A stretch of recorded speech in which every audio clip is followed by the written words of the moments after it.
রাগ কমানোর দোয়া, সহিহ হাদিস। আর আমার খারাপ সময়ে যারা দূরে সরে গেছিল তাদের তো একদম দেখি না। আসসালামু আলাইকুম, কেমন আছো? আশা করছি সকলে অনেক ভালো আছো। তো গাইজ, তোমরা দেখেছো আমার আগের ভিডিওতে ভয়েসটা অনেক খারাপ আসছিল, কারণ গাইজ আমি অনেক পরিমাণ অসুস্থ ছিলাম। আলহামদুলিল্লাহ এখন মোটামুটি ভালো আছি। তো গাইজ, আজকে আমি এমন কিছু ভিডিও নিয়ে এসেছি যে ভিডিওটা দেখলে তোমরা ভাববা গাইজ যে রমজান মাসে মানুষ কিভাবে এরকম ভিডিও বানাইতে পারে। তো গাইজ দেখো, এখানে একটা সবার প্রথমে ভিডিও তোমাদেরকে দেখাই।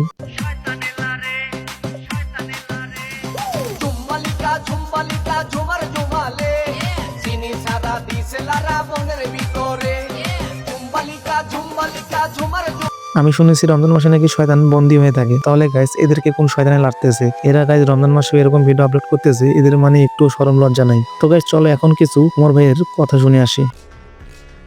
আপনাদের ভালোর জন্য একটা কথা আমি জানিয়ে রাখি, রাত জাগতে জাগতে এখন আমি চোখে একটু কম দেখি। আর আমার খারাপ সময়ে যারা দূরে সরে গেছিল তাদের তো একদম দেখি না।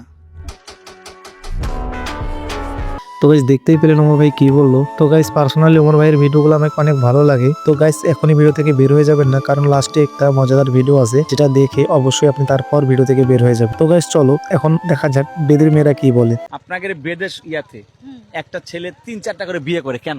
7টাও করতে পারে, এতে স্বামীরা খুশি থাকলে আমরাও খুশি। কেন 7টা করতে পারবে? 7টা করতে পারবে কেমন, যে ধরো 7টা বিয়ে করলে স্বামীরা আমরা অনেক আদর করি, অনেক মায়া করি। স্বামীতে যা চাইবে আমরা তাই তাই রাজি। তাদের খুশি আমাদের খুশি। কেন, সে পুরুষ মানুষ, সে যদি 7টাও বিয়ে করে আমারে ছাড়া আমি অনেক খুশি। কেন, আমার স্বামীরা যদি খুশি থাকে তাতে আমিও খুশি। 7টা বিয়ে করলে কি ও বউয়ের ভাত দিতে পারবো? বয় ভাত না দিতে পারলে 7 বউ তো কিল্লাইতে পারবো।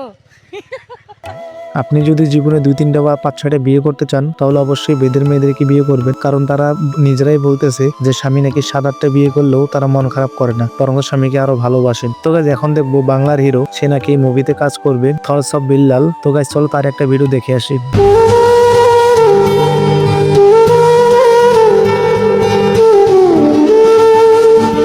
তো গাইজ, ইদানিং শোনা যাচ্ছে থরস অফ বিল্লাল নাকি মুভিতে কাজ করবে। তা সেটা কতটুকু সত্য তা আমি জানি না, তবে গাইজ সে যদি মুভিতে কাজ করে তার মুভি হিট হবে কিনা তাও জানি না। তবে আপনাদের কি মনে হয় গাইজ, তার মুভি কি হিট করতে পারবে বাংলাদেশে? আপনাদের মন্তব্য আপনারা অবশ্যই আমাকে কমেন্টে বলবেন। তো গাইজ, এখন দেখবো এমন একটা ভিডিও, টিকটকে ভাইরাল হওয়ার জন্য নতুন বিয়ে করেছে, বিয়ে করার বেশি দিন হয় নাই, তার বিয়ে করার বয়সটাও এখন পর্যন্ত হয় নাই, তারপরে সে বিয়ে করছে শুধু টিকটকে ভাইরাল হওয়ার জন্য, এবং সে তার বউকে নিয়ে প্রতিনিয়ত উল্টাপাল্টা ভিডিও আপলোড করে। কিন্তু গাইজ, তার ভিডিও আমাকে একটু ভালো লাগে না, কিন্তু তারপর আমি বুঝি না যে পাবলিক কি যে দেখে যে তার ভিডিওগুলো দেখে। সে ভিডিও ছাড়লে প্রায় 1 মিলিয়ন, 2 মিলিয়ন, 3 মিলিয়ন, 5 মিলিয়ন পর্যন্ত ভিউ আসে। তো গাইস চলো তার ভিডিওটা দেখে আসি।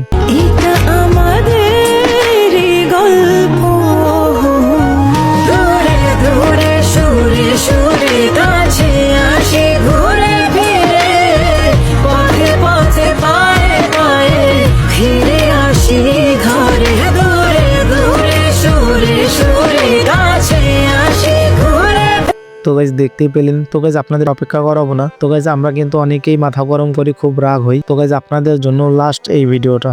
রাগ কমানোর দোয়া, সহিহ হাদিস। ওই সাহাবী যদি এই বাক্যটা পড়ে তার রাগ কমে যাবে।